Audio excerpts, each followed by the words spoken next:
सबको जय मसीह की।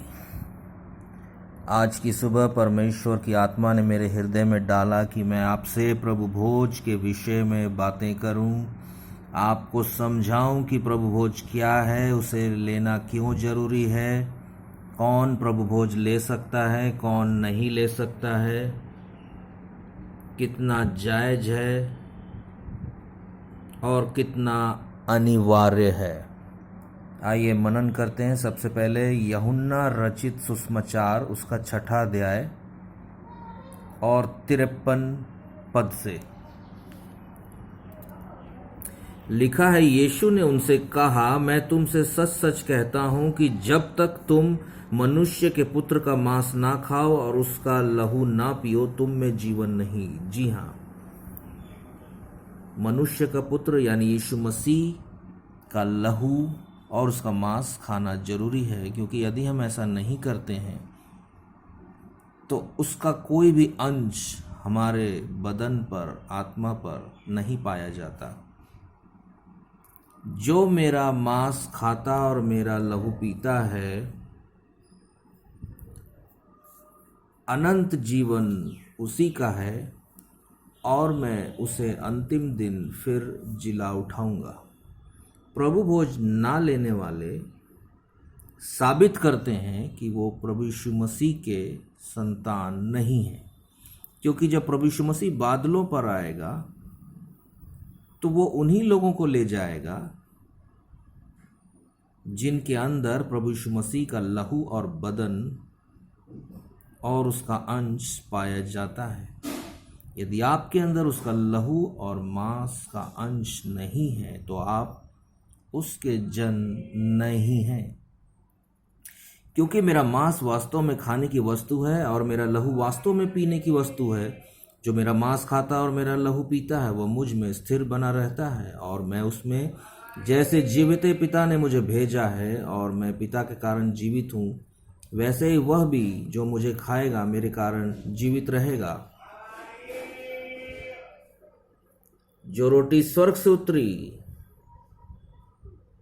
यही है, उस रोटी के समान नहीं जिसे बाप दादों ने खाया और मर गए। जो कोई यह रोटी खाएगा वह सर्वदा जीवित रहेगा। जी हाँ, ध्यान देने की बात यह है कि जब हम परमेश्वर यानी कि प्रभु यीशु मसीह का लहू और मांस खाते हैं तो हमारे अंदर उसका अंश पाया जाता है। बहुत से लोग दुख में, गरीबी में, तकलीफ में, दुष्टात्माओं के बंधन में, जादू टोने के बंधन में आए दिन शिकार होते रहते हैं। उनको समझ में नहीं आता कि हम कैसे बचें। सिर्फ प्रार्थना करना, बाइबल पढ़ना काफ़ी नहीं है, प्रभु भोज भी लेना जरूरी है।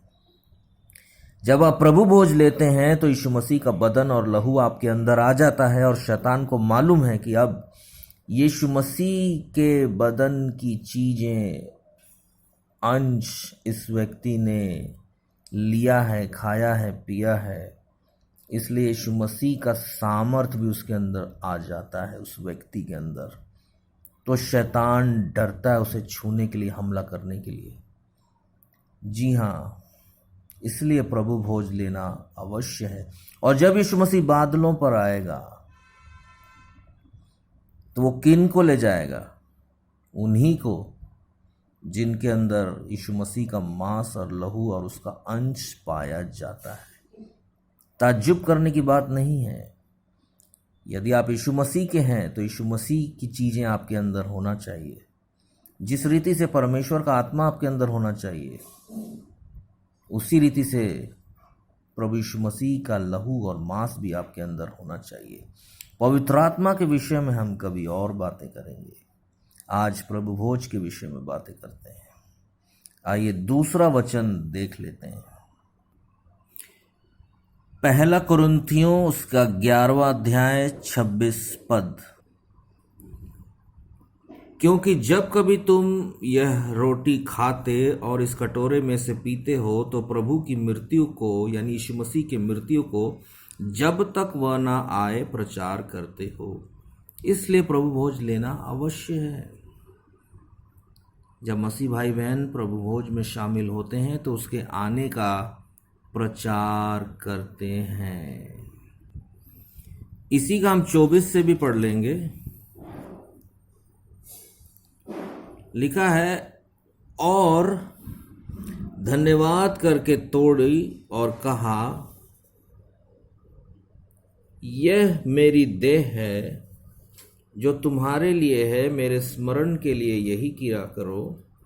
इस रीति से उसने बियारी के पीछे कटोरा भी लिया और कहा, यह कटोरा मेरे लहू में नई वाचा है, जब कभी पियो तो मेरे स्मरण के लिए यही किया करो।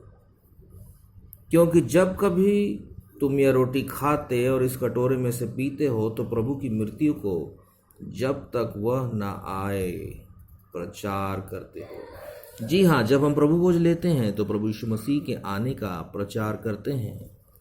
बहुत से ऐसे मसीह भाई बहन और दुनियादारी के लोग हैं जो इस दुनियावी बातों में और धुन में पड़े हैं कि यीशु मसीह नहीं आने वाले, लेकिन जब हम प्रभु भोज लेते हैं तो पक्का साबित करते हैं, प्रचार करते हैं कि वो जल्द आने वाले हैं।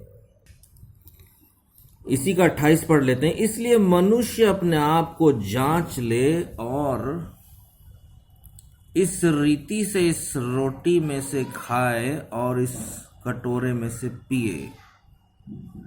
जी हाँ, हमें जांचना जरूरी है कि क्या आप उसके लायक हैं या नहीं। जी हाँ, प्रभु भोज के विषय में मैं परमेश्वर की आत्मा के सामर्थ्य से बता देना चाहता हूँ कि छोटे बच्चे प्रभु भोज में शामिल नहीं हो सकते, क्योंकि उनको प्रभु भोज के बारे में ज्ञान नहीं होता।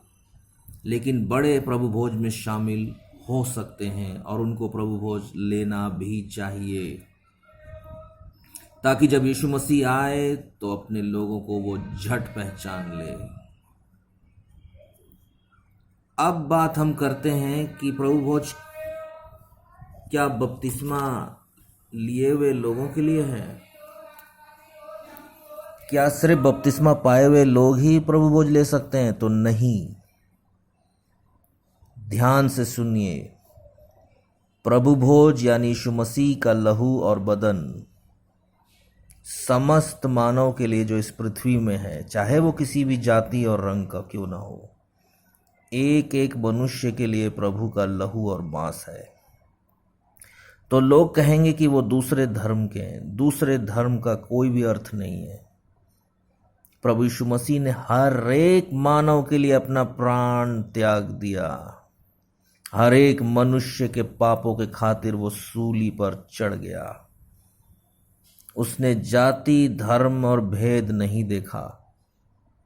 इसलिए प्रत्येक व्यक्ति जो आज के तारीख में इस पृथ्वी पर विराजमान है, और जब तक ये पृथ्वी रहेगा तब तक जो मनुष्य रहेंगे, उन सभी के लिए प्रभु यीशु मसीह का लहू और बदन दिया गया है।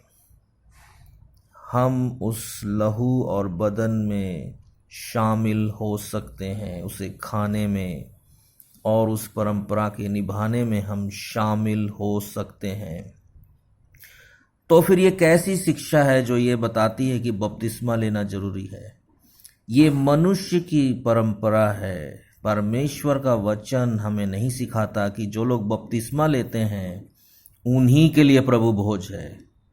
परमेश्वर का लहू और बदन प्रत्येक व्यक्ति के लिए है, प्रत्येक मनुष्य के लिए है। बस उसे ये समझ होना चाहिए कि यीशु मसीह ने उसके लिए अपना प्राण दिया, उसके पापों के लिए अपना प्राण दे दिया, और उसने अपना लहू और मांस हमें खाने के लिए दिया है। जी हाँ, झूठी शिक्षाओं से बचिए, डर को निकालिए और आगे बढ़िए। प्रभु यीशु मसीह समस्त मानव का पिता परमेश्वर है। किसी जाति और धर्म से उसका कोई ताल्लुक नहीं है, क्योंकि वो धर्म फैलाने के लिए नहीं आया था। उसने समस्त मानव के लिए अपना प्राण दे दिया। तो जब उसने अपना प्राण दे दिया तो उसके लहू और मांस में हम शामिल हो सकते हैं, उस अलौकिक परंपरा में हम शामिल हो सकते हैं। बपतिस्मा लेना जरूरी नहीं है प्रभु भोज लेने के लिए, पर बपतिस्मा लेना जरूरी है। मुझे विश्वास है परमेश्वर की आत्मा ने अपना काम कर दिया है। जितने लोग सुन रहे हैं उन पर अनुग्रह होता चला जा रहा है। इसके लिए मैं प्रभु यीशु मसीह आपका बहुत धन्यवाद करता हूँ, तेरी आत्मा का धन्यवाद करता हूँ प्रभु। सुनने वालों पर विशेष रीति से आज के दिन ये अनुग्रह हो रहा है पिता।